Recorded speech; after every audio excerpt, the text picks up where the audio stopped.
前面第二部分就大概看一下我们要把这个大概解析还有盘件外的一个对。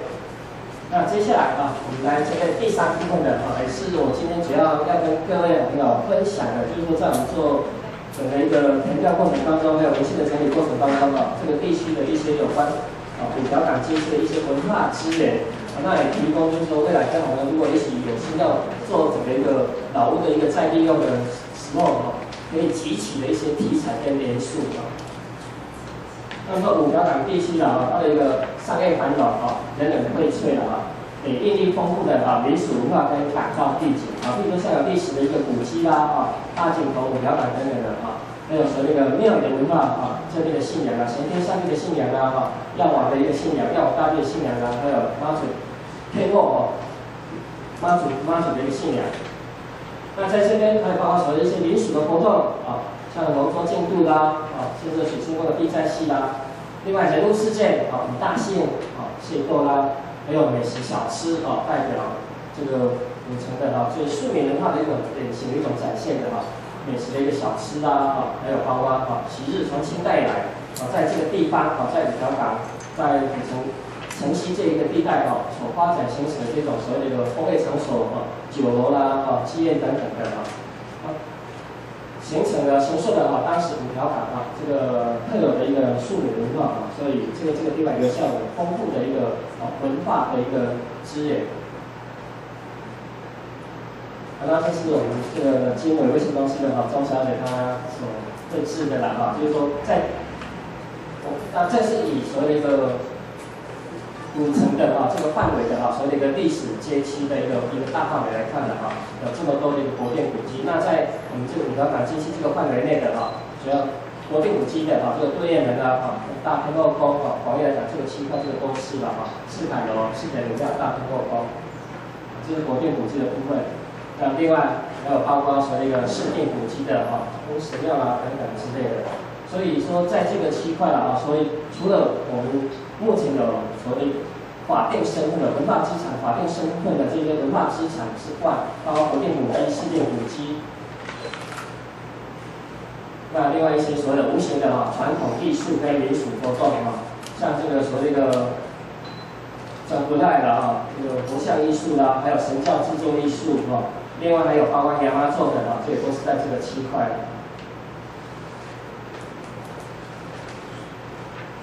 那除了这些我们刚才有法定身份的这些有形无形文化资产之外，事实上在这个区块还有很多的这种所谓的丰富的一个文化资源包括所谓的信仰中心众多的庙包括所谓的台湾的民间信仰的庙，还有所谓的一个外来的西方的一个宗教都可以在这个所谓的一个五条港这边可以看得到。那还包括更多的先前股东他们所调查的还有相关的很多文化局那边所执行的这种老屋的一个调查这个密度在五条港这边的还保存的老屋虽然在近年来因为很多的一个因素这个在消失当中但我们还是可以看到还有密度还算蛮高的那也希望透过这样的一个计划案的一个推动，能够让这些老屋都持续的保留再继续展现它另外的一个生命跟功能。那除了这些所谓的一个民俗活动建筑之外那在这个区域的我想这个很重要的一个文化资源，包括所谓的一个产业的一个部分这个包括我们这条街走出去都是蛮多的，我想这个是不需要再多讲的很多传统的一个产业前面我们是先通过所谓一个这个地图炮的一个方式，呈现出这个区块的它的丰富多元的一些所谓的文化资产也好，或是文化资源也好。那另外在我们从几个方面就是来介绍这个区域范围之内的我们整理调查所得的一些相关的所谓一个文化的一个资源第一个我们是介绍五条港的一个所谓的教商这也是我们刚提到的所谓一府二路过去讲一府二路三盟讲强调古城是清代时期台湾最繁荣的一个城市。那它的主要的一个精华地段其实就是在包括所谓的一个产业所在啊，就是在五条港这个地区啊。那我想这一部分应该是大家蛮熟悉的啊，这个所谓的一个三郊了啊，南郊、北郊、三郊的啊。那北郊啦啊，北郊啊，然后这个到那个这关无离隐的哈，这行列无离情，当官的要展现，你表示你是官派指定的，不像我们现在媒体都知道说你是台南市长哦，就是你要山寨版要冒名顶替，不可能的啊！以前真的某个人突然来说我就是这个台南市长的话，真的地方民众有的人可能不晓得。那有什么可以所谓的一个作为征信的象征呢？就是官印嘛。所以他以前当官的一定那个印章印信要随身携带，所以电影里面才会有所谓的这官无离隐。这行李当然是讲做生意的买卖，最重要就是什么呢？亲嘛，亲人的所以说呢，这官无离隐，这行李无离亲，称嘴称底。那今天我们看到这个三郊所留下来的东西啦，当然。一些文献方式史料里面有没错，但是就实物来讲的话，就在当时这么茂盛、这个繁荣的兴盛的这样的一个贸易行为的那所留下来见证三郊的这些郊商们的他们相关的一个文物除了那些石碑啦、北河等等之外，目前还可以看到保留最多的这些文物大概就是所谓的这些秤包括像在赤坎楼那边也可以看得到，也有保留那包括成大文物馆里面也有少数几个像这是所谓的北郊苏万利的那当时以古城跟大陆对岸的这种两岸的一个贸易的那因我觉得这些商人们以到大陆贸易的地方的一个不同像福州以北的，如果知道福州以北的这些商人所组成的商会郊就是商会就称为所谓的一个北郊。那在众多商家当中，就是以苏万利最为代表，苏万利。所以像苏万利的花也蛮大的现在那个台南行协那个地方，原本都是苏万利他家的一个花园，那后来才卖给这种价位。那南郊指的就是说到福州以来的这些组成的商人们他们所组成的一个商业工会就称为南郊。那以金永顺这家商号这个为代表，所以像在刚刚这个在台南的一些庙里面的一些石碑，都可以看得到这些三郊所留下来他们热心公益啦这个捐钱的这个铸建这个庙的一个新建、重建等等之类的都有留下这样的相关的一个资料记录。好，那另外的所谓的糖浆就是所谓的一个专门做糖砂糖的然后出山土糖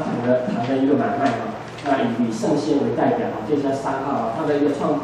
李圣先这家商号的创始人这个叫李炎的炎就是一言两言的言这个元旦的元那一样这个都还可以看到，像在市口那边留下这样的一个庆土。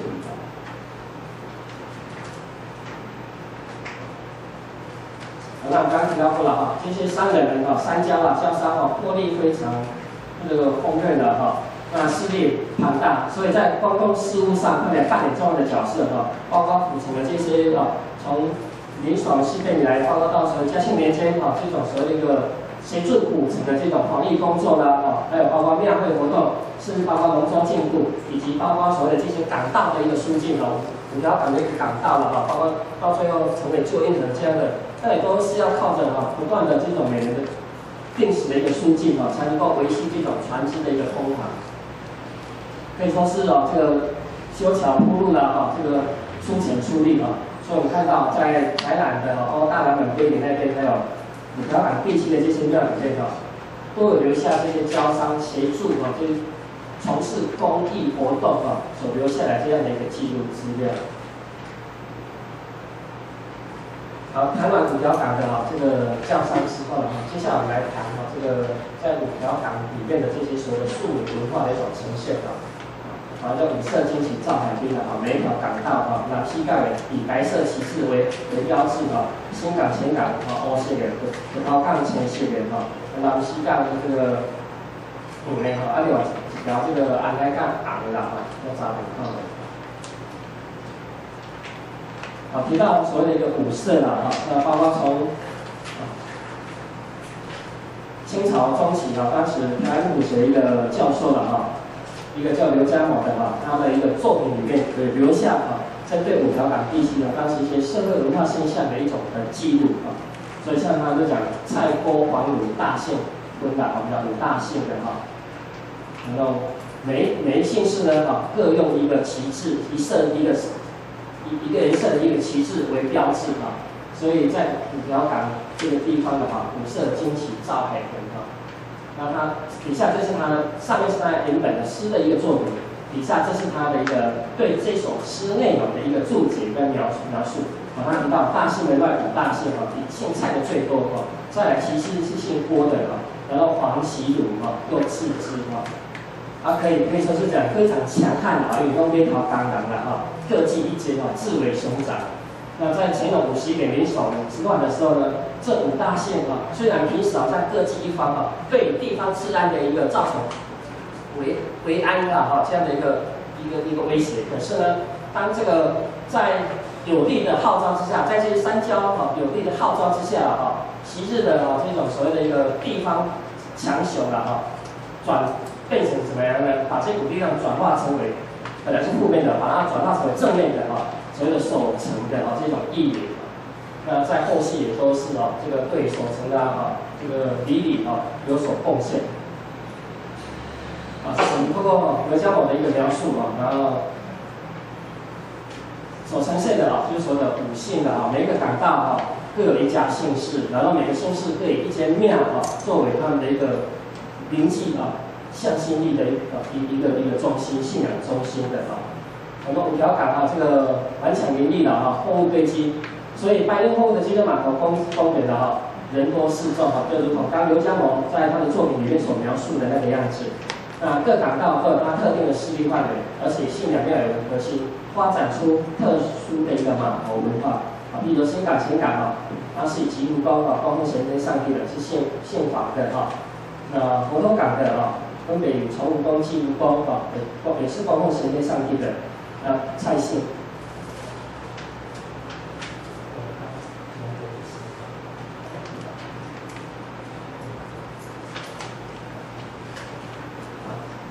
北势港的巴西港这个神农街那边点头部了喜信的南河港这个南沙峰西罗队，最南的安海港失信失信虽然没有在刘家谋所描述的五大姓之内但它也是安海港的一个主要当地的一个家族姓氏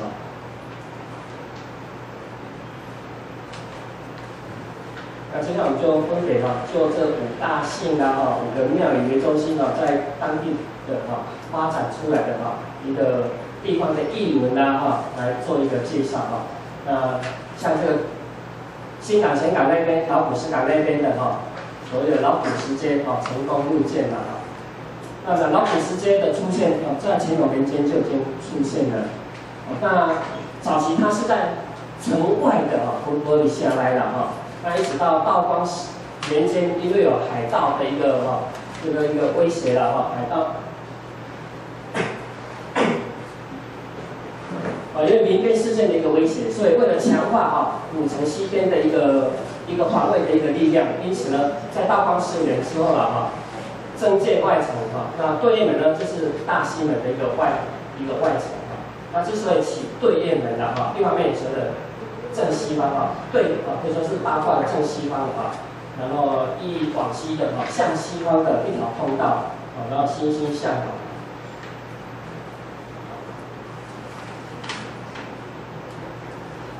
那这个城门其实今天还是存在的只是旁边的一个城墙呢残存的一个部分因为都是以老古石所建造的，所以对雁门呢也称为老古石城。那因为它又是大西门的外城，所以称为说了昂城昂城瓮城。那既地方的一个在老一辈的这样一个传述的一个故事就是说道光4年增建大西门的外城对雁门的时候由于城垣弧形弯曲那它的一个形状呢，就好像弯弓一样城门下的老虎石阶呢，就像一支笔直的剑啊，气势待发，形成这样的成弓啊，成是一个弯弓的啊，然后老虎街道呢啊是一个不见的这样的风水格局，用以怎样射向西湾海口，以正海控。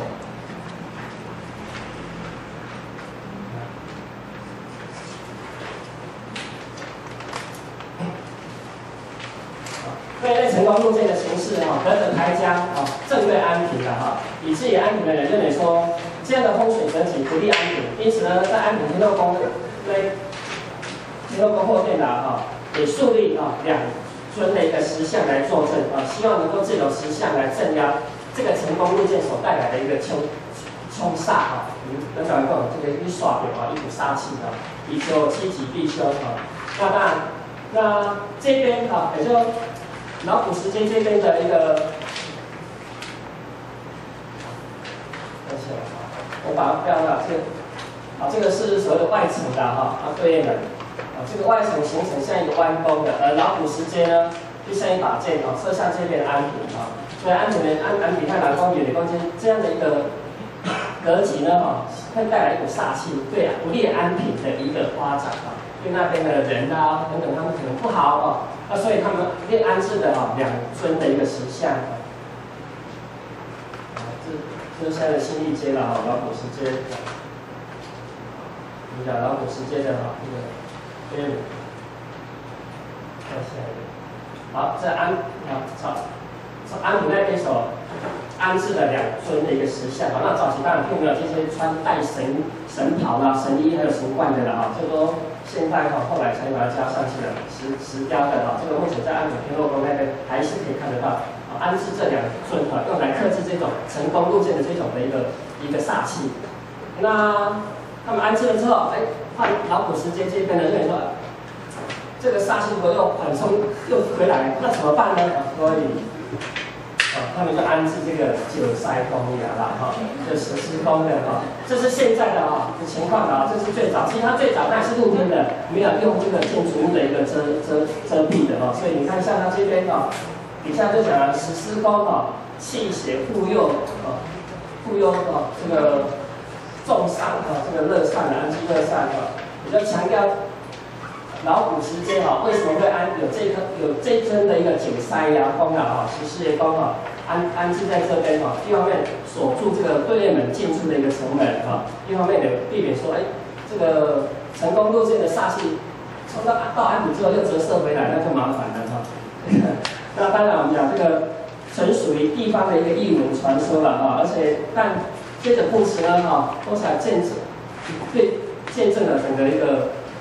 古城西跟安平就台江内海一个地理环境的一个变化留下了一个见证。那看到这边的这个是我从《中华日报》里面把它翻拍下来的。讲到对门那他这个72年报道的时候，他就说，昔日40多年前的他讲说，以前在对面城门这边这个老虎石城可以这样子登高远眺的虎帽来袭。那经过30多年之后，70年变成这个样子。也就是你看这个时候，这个墙都还在这个不是，这个已经是这张照片是民国40年代左右的，旁边的那个老虎石墙都还蛮明显的。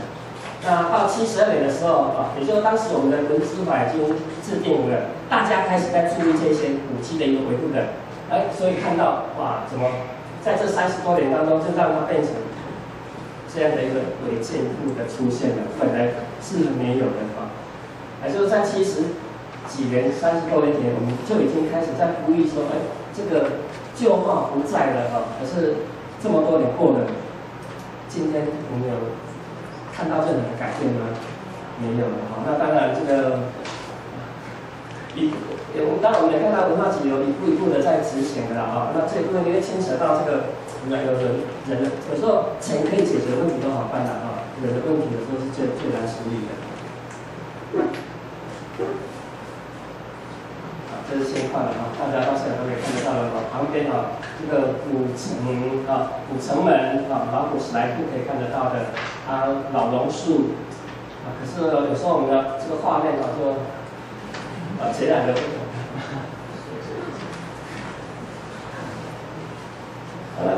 这也是说目前的这个是这种文化景。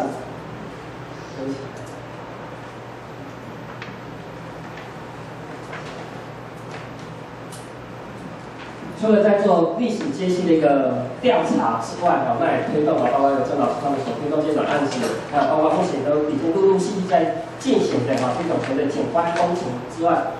这些目的也都是说希望能够让所有的这些历史解析能够展现出它地方的这种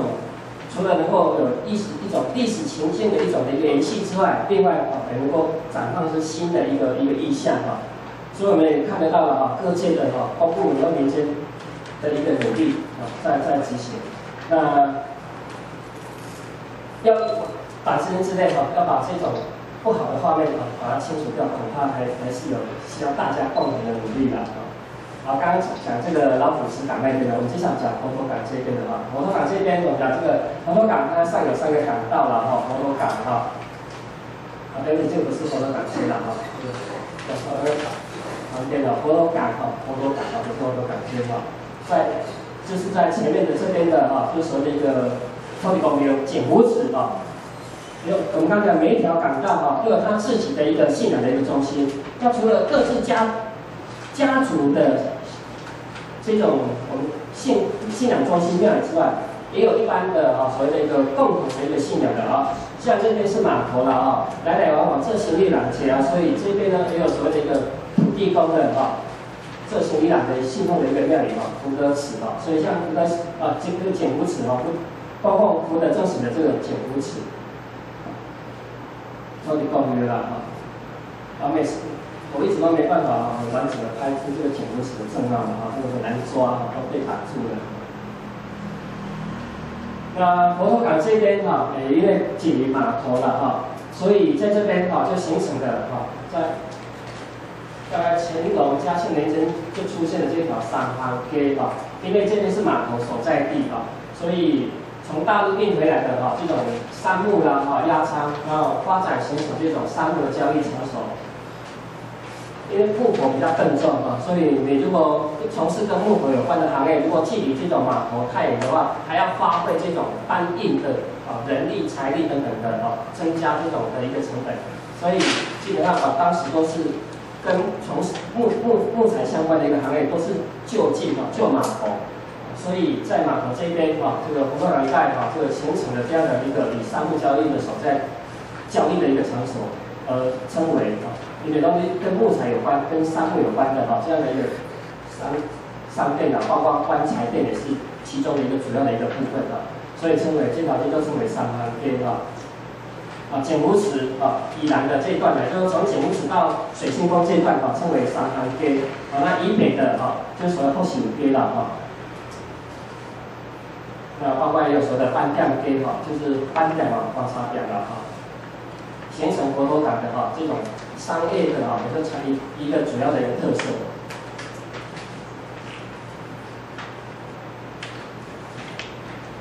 我们从这个日治时代地图了还是可以看到它书写标示的佛头港这个佛头港那旁边的民族路街这个到佛头港街那景福祠在这边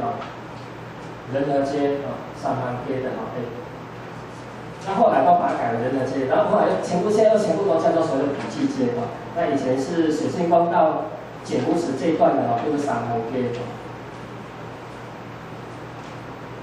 那这就是时代的整个一个佛头港附近的就今天有乐町这一地带的这种街道的景观，我们可以看得到街道非常狭窄，因为紧邻码头了所以土地有限这种街道的也就紧邻街道两旁的这种都是各行各业的店铺。那当然在三行街这边是以所谓的一个棺材店或是木材相关的行业居多但他们的店距店面跟店面的距离呢这种的间距都蛮窄的啦即使今天的三行街现在叫普济街了依然可以看得到这种店面的地面的建材改废了，但是这种街道的一个纹理其实是还在的，旧的这种三行街的一个街道这种距离还蛮近的所以因为这样的一个临码头的形成这种卖棺材或是木材相关的行业，那再加上这种街道这种间距非常的窄了哈，所以在这边有一则故事了哈，每次讲到这边都会讲到这个话，我都会特别提到，有熟悉的朋友听过了哈，那如果听过就再听一次哈。一个什么故事呢？这个家谱是我自己给他下的了哈，就是说这边因为像3万 K， 如果可以到那个空间放在这来讲故事，伸展到老上面，然后在这里哈。我们看看这边也有卖，这个3万 K 这边有卖木材的，而且是卖棺材店的哈。那是码头嘛哈，来来往往的旅客型也蛮多的，所以也有一些小吃店。那在这当中，有一家小吃店卖吃的，有一家卖棺材店的。那卖小吃店呢，我们知道水天宫这边小吃素来有名的喝家所以这些小吃店呢这个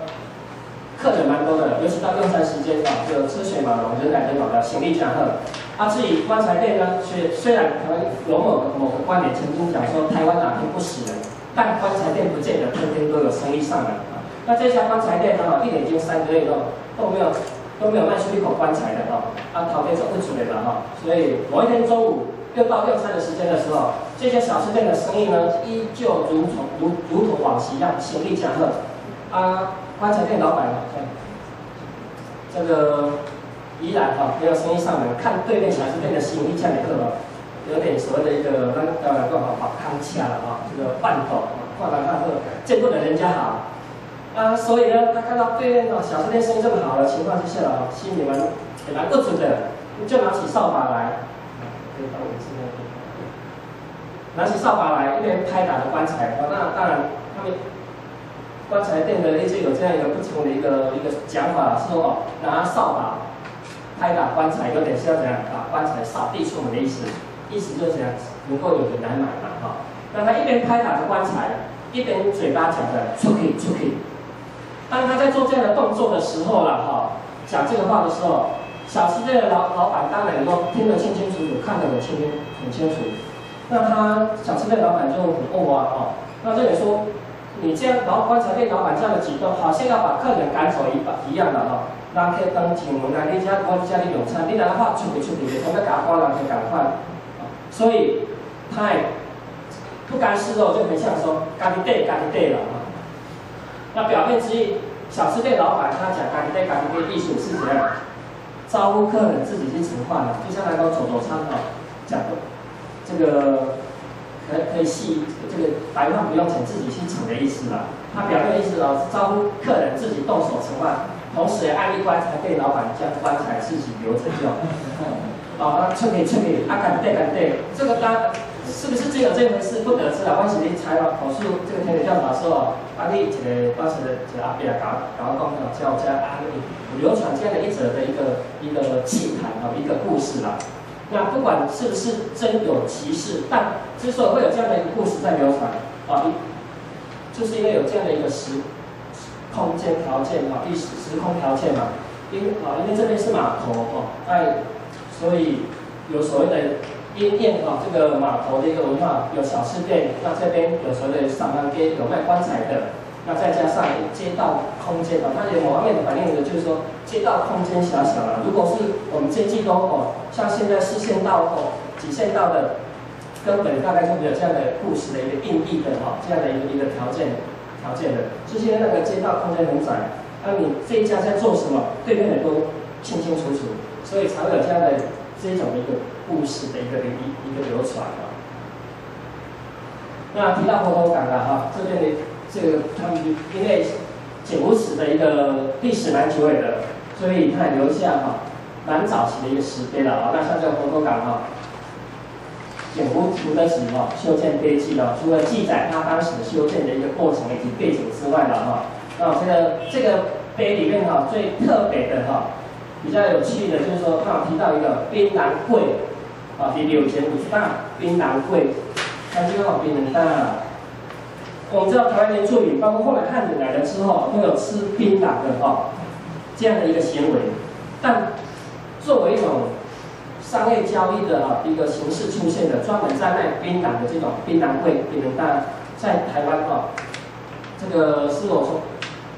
最早有记录到槟榔柜的槟榔摊的一个记录了，也就是最起码在乾隆年间的，再前面一下，最慢在1780年乾隆年间的台湾就有专门在卖槟榔的这种槟榔摊的一个出现，只是当时是不是用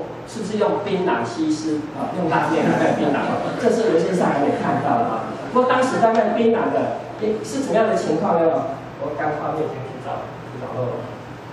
不是槟榔西施了这是我另外在台南新报1930年所翻拍的这个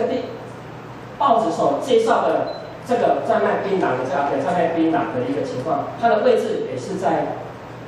简湖子这个地带，水仙宫简湖子这个地带的。所以这一摊是不是就是乾隆年间那块石碑所讲的槟榔摊？当然没有必然直接连结的一个关系了，只是说刚好蛮巧的这个他这张照片所拍摄的地点也是在简湖子水仙宫那个地带的。